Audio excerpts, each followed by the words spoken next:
This is it. 3 minutes out. We're getting one of two things today. We're getting either the support cards for Pike, which will help the Lurker archetype, or the support cards for Echo, which will probably be just like a waste of space. Let's not fucking kid ourselves. Please be Pike. What do you guys think it's actually going to be? Don't think about what you want it to be. What do you guys think we're actually getting today?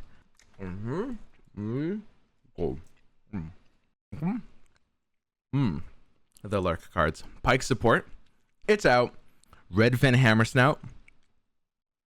2 mana, 1/2 Bilgewater Lurker. Lurks, grant an enemy vulnerable. Whoa.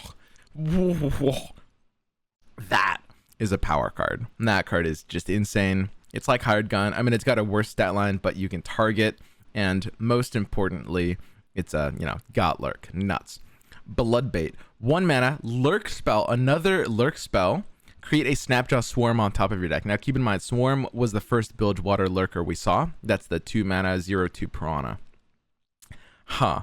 That's very interesting. No idea how good that's going to be. The list. 0 mana, slow speed spell. Another 0 mana card for the Lurk archetype. Grants an enemy vulnerable. If it's already vulnerable, the strongest ally starts a free attack challenging it. What? Excuse me? That for 0 mana, you just start a free attack challenging something?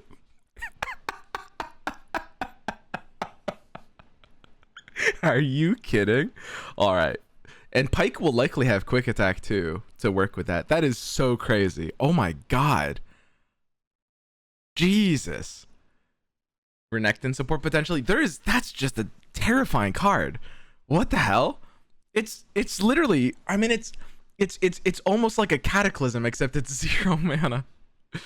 And I mean, it's in Bilgewater, which can actually use this in other decks, right? Like if you have access to vulnerable, some of you guys are saying Renekton, yeah, there's some weird, like you could use it in some weird scout deck, although I don't think you'd get vulnerable enough with that. All right, and the last card, Ripper's Bay. A 1 mana Lurk landmark. Perfect. And when allies attack, discard the top card of your deck if it doesn't have Lurk. So this is, I guess we don't know for sure whether this triggers before or after Lurk. I'm guessing it would make sense if it triggered before. You're covering the last card? Oh god. Wait, am I? Oh, wait, there's one more. Oh man, I'm so sorry. Here, let me do one of these. Oh wow, look, there's another card here. Wait a second. Wait, hang on. Where'd this guy come from? All right, here we go. This is let me just, yeah, no, I'm gonna do a sloppy solution like that. All right, and then we've got one more card, one final card, and it's a 1 mana 1/2 Lurker Bilgewater card.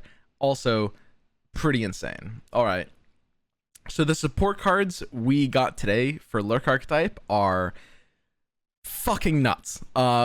These cards, so I don't know about Ripper's Bay or Bloodbait. List is insane. Sharkling is very, very, very good. Also insane. I mean, you just want like 1-drop Lurks here.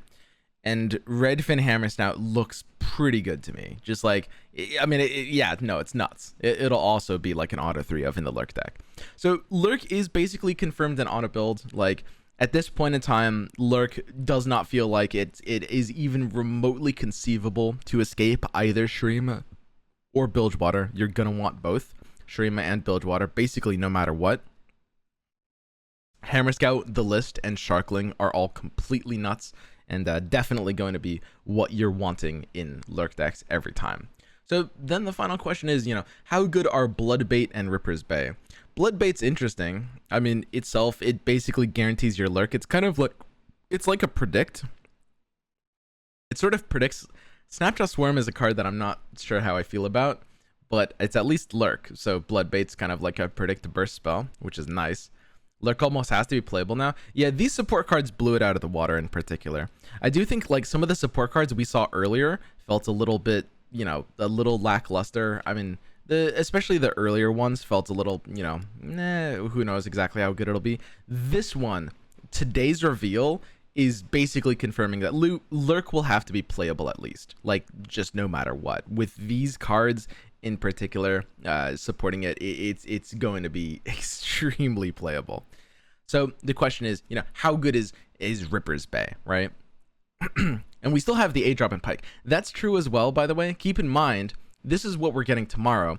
We know because in the Rek'Sai video yesterday, 2 days ago, we actually saw there was a brief glimpse of an 8-mana Bilgewater Lurker follower, and we know we're getting that tomorrow in addition to Pike. We don't know what it does, we just know we saw an 8-mana card, right?